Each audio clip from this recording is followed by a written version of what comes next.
Bismillahirrahmanirrahim. And this is the first news on 6th February newspaper front page law.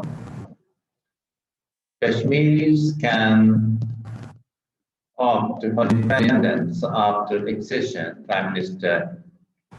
No change in Pakistan's principled position on Jammu and Kashmir dispute that remains anchored in the relevant UN Security Council resolutions for August by Tariq Nakash.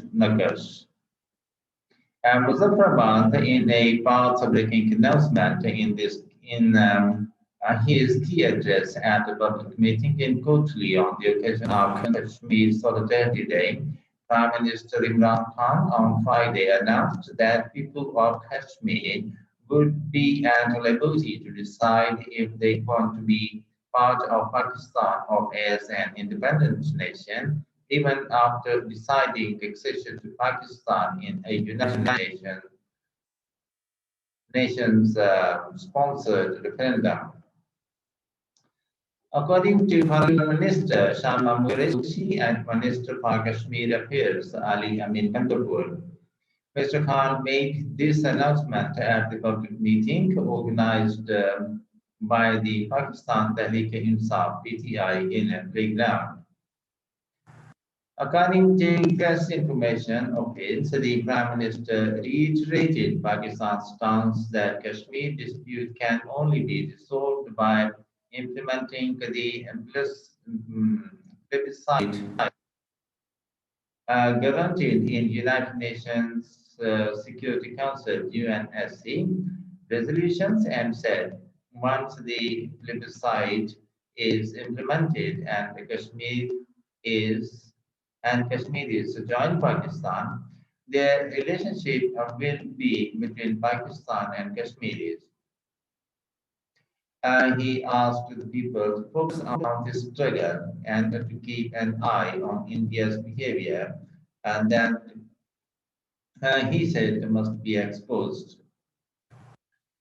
Pakistan is so sincere to the Kashmir cause and the lives of Kashmir, the human anger being the foremost, that the Kashmiris' aspirations are the most important thing for Pakistan. Mr. Khan said this is the difference between the two states. Pakistan standing for the just right of Kashmiris and India acting as a rogue manner to oppose and to oppress all and to oppress and illegally occupy Kashmiris. PM Khan said the purpose of my visit is to remind the world that you have made a pledge to the Kashmiris um, in 1948 that they will decide their future status of their own free accord. That pledge still remains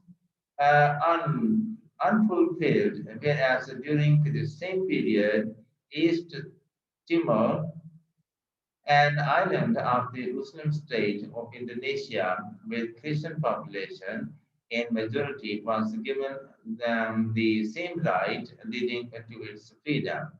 In the same breath, he addressed. And secondly, I want to tell the Kashmiris on both sides of the sides of the divide that after you will decide in favor of Pakistan in a plebiscite, you will be given a right by Pakistan to choose whether you want to remain as a part of Pakistan or as an independent nation. This will be your right. PM Khan assured the people of India, held Kashmir, that not only in the Pakistani nation, but also the entire Muslim world stood behind them. If the governments in Muslim states are not supporting you for any reason, I want to assure you today that their entire population stands behind you.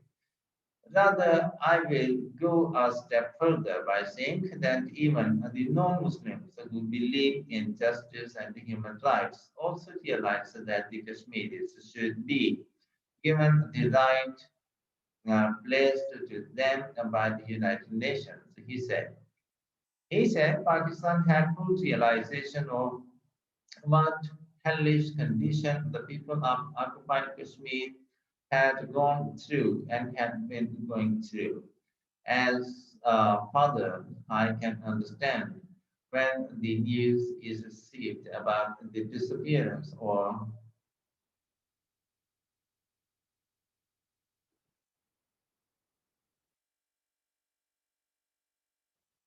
martyrdom of a son, the kind of pain as you face, the kind of tyrant as you are confronting. Rest assured, whatever and however energy I possess, I will utilize it to raise your voice at every world forum and media, he said, recalling that he had thrice stressed upon former United States President Donald Trump to help resolve the Kashmir issue. Please be content when I have declared that I am your ambassador. I will do my job as long as Kashmir gains freedom from Indian subjugation.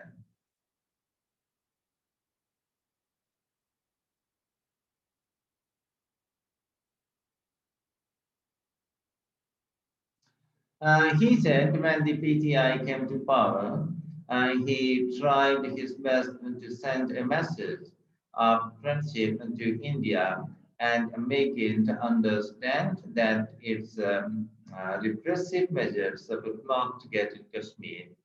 Quoting examples of Vietnam, Algeria, and Afghanistan, he said history was a testament to the fact that even the mightiest army could not win a war in an area where the entire population rose against it. India has deployed 900,000 strong army in occupied Kashmir, but it will fail to subdue the Kashmiris because every new child is born with the spirit to overthrow Indian subjugation. Even the small fraction of pro-India population has also changed its mind in the wake of August 5, 2019 move and now supported the freedom, Mr. Khan said. Take my word, any politician in Kashmir who is pro-India cannot win an election in Kashmir, he remarked. The Prime Minister said in the beginning, after coming to power, he was unable to understand why India was not responding positively and holding dialogue. And when the Pulwama incident occurred, and afterwards Indian jets martyred our trees in Balakot, he said he realized that they did not want peace and friendship but were using Pulwama and Balakot to win general elections. Moreover, a firebrand Indian television anchor, Arnab Goswami's transcripts showed that the attack was pre-planned in order to win elections. Mr. Khan said, adding that the EU this Infolab report had further exposed India.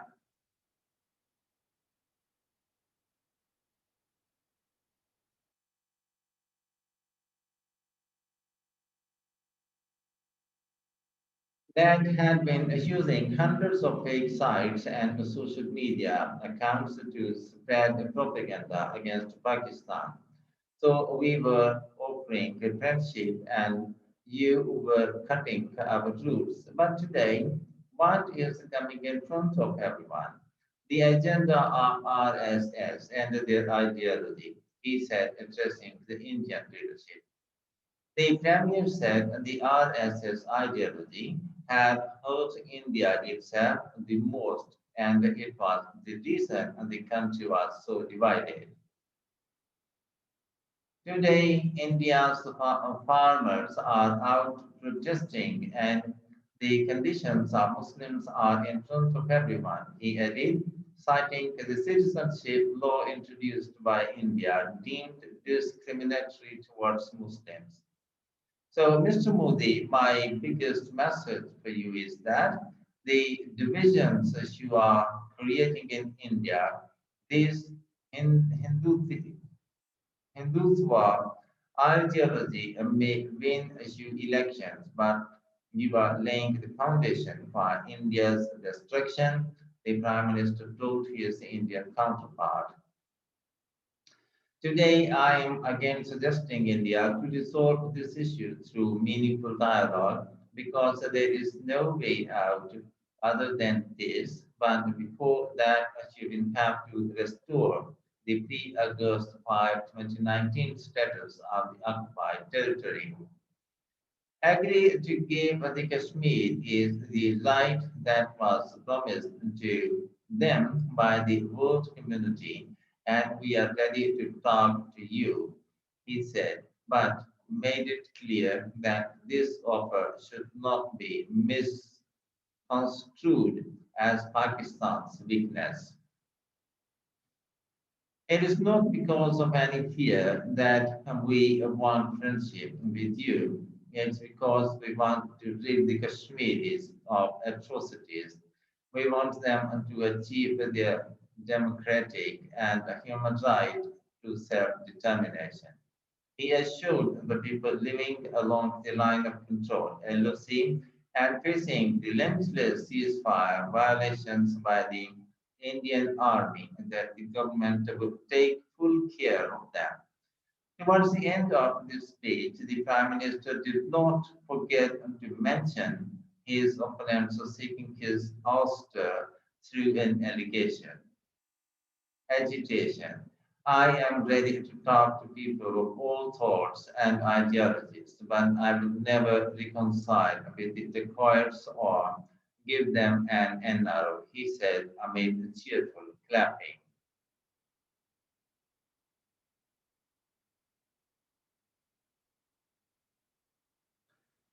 This is not possible for me and to put small thieves behind bars and to spare the dacoits. He said those opposition leaders who had gathered in Muzaffarabad should bear in mind that if they wanted to stage a long march, they were welcome to do so. I may help them in this regard, but I will not give them an NRO, come what may, he reiterated. No change in Pakistan's position foreign office. Meanwhile, Foreign Office Apple spokesperson Zahid Hafiz Chaudhry has said there is no change in Pakistan's principled position on the Jammu and Kashmir dispute that remains anchored in the relevant United Nations Security Council resolutions at APP. He made it clear that the PM Khan, in his quarterly address, reiterated Pakistan's long-held position and support for the Kashmiris' right to self-determination. The Prime Minister repeatedly spoke about the United Nations Security Council resolutions on Jammu and Kashmir and underscored the need for implementation of those resolutions, the spokesperson maintained. Pakistan remains firmly committed to the resolution of the Jammu and Kashmir dispute and through free and impartial plebiscite under the United Nations auspices as enshrined in the relevant United Nations Security Council resolutions, said Mr. Chaudhry while responding to a media query. And in the end, the formal request, if you have not yet, to please subscribe to the channel and to press the like and bell button to get the fresh from us. Thank you for watching. Have a nice time and goodbye.